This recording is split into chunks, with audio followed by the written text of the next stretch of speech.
ರಾಜ್ಯ ಸರ್ಕಾರ ಐಸಿಸ್ ಆಗಿ ಆಡಳಿತವನ್ನ ಮಾಡ್ತಾ ಇದೆ ಅನ್ನುವಂತಹ ಒಂದು ಆರೋಪದ ವಿಚಾರಕ್ಕೆ ಸಂಬಂಧಪಟ್ಟಂತೆ ತಿರುಗೇಟು ಕೊಡೋ ಪ್ರಯತ್ನ ಮಾಡಿದ್ದಾರೆ. ಪಾಕಿಸ್ತಾನಕ್ಕೆ ಬಿರಿಯಾನಿ ತಿನ್ನೋದಕ್ಕೆ ಹೋಗಿದ್ರ ಪ್ರಧಾನಿ ನರೇಂದ್ರ ಮೋದಿ. ಹಿಂದೂ ಮುಸ್ಲಿಂ ಅಂತ ಜಗಳ ಹಚ್ಚೋದು ಬಿಜೆಪಿ ಕೆಲಸ. ಸಿದ್ದರಾಮಯ್ಯನವರಂತ ಶ್ರೇಷ್ಠ ಸಿಎಂ ಬಗ್ಗೆ ಅವಹೇಳನ ಮಾಡ್ತಾರೆ. ಬಿಜೆಪಿ ವಿರುದ್ಧ ಹುಬ್ಬಳ್ಳಿಯಲ್ಲಿ ಸಚಿವ ಸಂತೋಷ್ ಲಾಡ್ ಆಕ್ರೋಶವನ್ನು ವ್ಯಕ್ತಪಡಿಸಿದ್ದಾರೆ. ಕೋವಿಡ್ ಕಾಲದಲ್ಲಿ ಹಿಂದೂಗಳ ಶವ ಸಂಸ್ಕಾರ ಮಾಡಿದ್ದು ಮುಸ್ಲಿಮರು. ಆಗ ಹಿಂದೂವಾದಿಗಳು ಎಲ್ಲಿದ್ರು? ಅರ್ಧಕ್ಕೂ ಹೆಚ್ಚು ಶವ ಸಂಸ್ಕಾರ ಮಾಡಿದ್ದು ಮುಸ್ಲಿಮರು. ಬೇಕಿದ್ರೆ ಚರ್ಚೆಗೆ ಬರಲಿ. ಸಿದ್ದರಾಮಯ್ಯನವರಂತ ಶ್ರೇಷ್ಠ ಸಿಎಂ ಬಗ್ಗೆ ಅವಹೇಳನಕಾರಿಯಾಗಿ ಮಾತಾಡ್ತಾರೆ. ಅದಕ್ಕೆ ಕೇಸ್ ಮಾಡಿದ್ದೀವಿ, ಐಸಿಸ್ ಸ್ಟೇಟ್ ಅಂತ ಹೇಳ್ತಾರೆ. ಇವರಿಗೆ ನಾಚಿಕೆ ಆಗಬೇಕು. ಹಿಂದೂ ಮುಸ್ಲಿಂ ಜಗಳ ಹಚ್ಚೋದು ಬಿಜೆಪಿ ಕೆಲಸ. ಲೋಕಸಭೆ ಚುನಾವಣೆ ಬಂದಿದೆ, ಹಿಂದೂ ಮುಸ್ಲಿಂ ಅಂತ ಇಶ್ಯೂ ಮಾಡ್ತಾ ಇದ್ದಾರೆ. ಪಾಕಿಸ್ತಾನಕ್ಕೆ ಬಿರಿಯಾನಿ ತಿನ್ನೋದಕ್ಕೆ ಹೋದರ ಮೋದಿ? ಪಾಕಿಸ್ತಾನ ಪ್ರಧಾನಿ ನವಾಜ್ ಶರೀಫ್ ಮನೆಗೆ ಯಾಕೆ ಹೋಗಿದ್ರು? ಹಾಗಾದ್ರೆ ಅದಕ್ಕೇನು ಉತ್ತರ ಕೊಡ್ತಾರೆ? ಶ್ರೀಕಾಂತ್ ಪೂಜಾರಿ ಮಹಾನ್ ವ್ಯಕ್ತಿನ, ಆತನ ಪರ ಹೋರಾಡ್ತಾರೆ ಇವರು ಅಂತೇಳಿ ವಾಗ್ದಾಳಿ ನಡೆಸಿದ್ದಾರೆ ಹುಬ್ಬಳ್ಳಿಯಲ್ಲಿ ಸಚಿವ ಸಂತೋಷ್ ಲಾಡ್.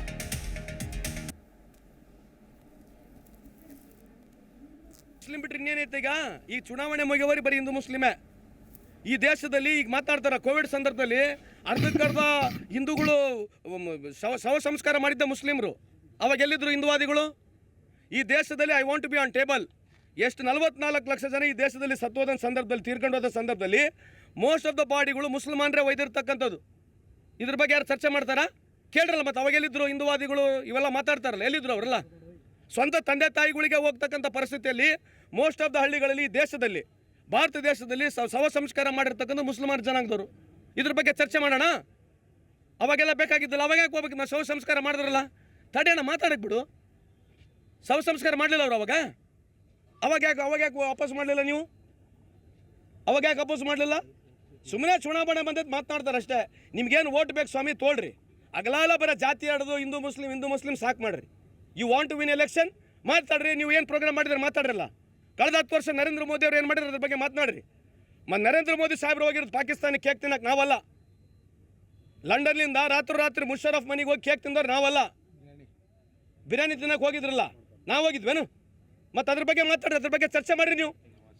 ನವಾಜ್ ಶರೀಫ್ ಮನೆಗೆ ಹೋದವ್ರು ಯಾರು? ಭಾರತ ದೇಶದ ಯಾವುದೇ ಒಬ್ಬ ಪ್ರಧಾನಮಂತ್ರಿ ಪಾಕಿಸ್ತಾನ ಪ್ರೈಮ್ ಮಿನಿಸ್ಟರ್ ಮನೆಗೆ ಊಟಕ್ಕಾಗಿರಲಿ ಬರ್ಡೇಗೆ ಹೋಗಿಲ್ಲ. ಇವರೇ ಹೋಗಿರ್ತಕ್ಕಂಥ ಬರ್ಡೇಗೆ. ಅದ್ರ ಬಗ್ಗೆ ಯಾರು ಚರ್ಚೆ ಮಾಡ್ತಾರೆ? ಕೇಳ್ರಿ ಪ್ರಹ್ಲಾದ್ ಜೋಶಿ ಅವರಿಗೆ, ಬಿ ಜೆ ಪಿಯವ್ರು ಕೇಳ್ರಿ. ಈಗೇನ್ರಿ ಹಿಂದೂ ಮುಸ್ಲಿಂ ಬಿಟ್ಟರೆ ಇನ್ನೇನೈತೆ? ಈಗ ಚುನಾವಣೆ ಮುಗಿಯವರಿ ಬರೀ ಹಿಂದೂ ಮುಸ್ಲಿಮೇ ಈ ದೇಶದಲ್ಲಿ. ಈಗ ಮಾತಾಡ್ತಾರೆ ಕೋವಿಡ್ ಸಂದರ್ಭದಲ್ಲಿ ಅರ್ಧಕ್ಕರ್ಧ ಹಿಂದೂಗಳು ಶವ ಸಂಸ್ಕಾರ ಮಾಡಿದ್ದ ಮುಸ್ಲಿಮರು. ಅವಾಗ ಎಲ್ಲಿದ್ರು ಹಿಂದೂವಾದಿಗಳು? ಈ ದೇಶದಲ್ಲಿ I want to be on table. ಎಷ್ಟು 44 ಲಕ್ಷ ಜನ ಈ ದೇಶದಲ್ಲಿ ಸತ್ತೋದ ಸಂದರ್ಭದಲ್ಲಿ, ತೀರ್ಕೊಂಡೋದ ಸಂದರ್ಭದಲ್ಲಿ ಮೋಸ್ಟ್ ಆಫ್ ದ ಬಾಡಿಗಳು ಮುಸಲ್ಮಾನರೇ ಒಯ್ದಿರ್ತಕ್ಕಂಥದ್ದು. ಇದ್ರ ಬಗ್ಗೆ ಯಾರು ಚರ್ಚೆ ಮಾಡ್ತಾರಾ? ಕೇಳ್ರಲ್ಲ. ಮತ್ತು ಅವಾಗ ಎಲ್ಲಿದ್ರು ಹಿಂದೂವಾದಿಗಳು? ಇವೆಲ್ಲ ಮಾತಾಡ್ತಾರಲ್ಲ, ಎಲ್ಲಿದ್ರು ಅವರೆಲ್ಲ? ಸ್ವಂತ ತಂದೆ ತಾಯಿಗಳಿಗೆ ಹೋಗ್ತಕ್ಕಂಥ ಪರಿಸ್ಥಿತಿಯಲ್ಲಿ ಮೋಸ್ಟ್ ಆಫ್ ದ ಹಳ್ಳಿಗಳಲ್ಲಿ ಈ ದೇಶದಲ್ಲಿ, ಭಾರತ ದೇಶದಲ್ಲಿ ಶವ ಸಂಸ್ಕಾರ ಮಾಡಿರ್ತಕ್ಕಂಥ ಮುಸಲ್ಮಾನ ಜನಾಂಗದವರು.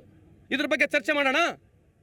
ಅವಾಗೆಲ್ಲ ಬೇಕಾಗಿದ್ದಲ್ಲ, ಅವಾಗ ಯಾಕೆ ಹೋಗ್ಬೇಕು? ನಾವು ಶವ ಸಂಸ್ಕಾರ ಮಾಡಿದ್ರಲ್ಲ, ತಡೆಯೋಣ, ಮಾತಾಡಕ್ಕೆ ಬಿಡು. ಶವ ಸಂಸ್ಕಾರ ಮಾಡಲಿಲ್ಲ ಅವರು ಅವಾಗ ಯಾಕೆ ವಾಪಸ್ ಮಾಡಲಿಲ್ಲ ನೀವು? ಅವಾಗ ಯಾಕೆ ವಾಪಸ್ ಮಾಡಲಿಲ್ಲ? ಸುಮ್ಮನೆ ಚುನಾವಣೆ ಬಂದದ್ದು ಮಾತನಾಡ್ತಾರೆ ಅಷ್ಟೇ. ನಿಮ್ಗೇನು ಓಟ್ ಬೇಕು ಸ್ವಾಮಿ ತೋಳ್ರಿ. ಅಗಲಾಲ ಬರೋ ಜಾತಿ ಆಡೋದು ಹಿಂದೂ ಮುಸ್ಲಿಂ ಸಾಕು ಮಾಡ್ರಿ. ಪ್ರತಿಕ್ಷಣದ ಸುದ್ದಿಗಾಗಿ Zee Kannada news app download ಮಾಡಿ.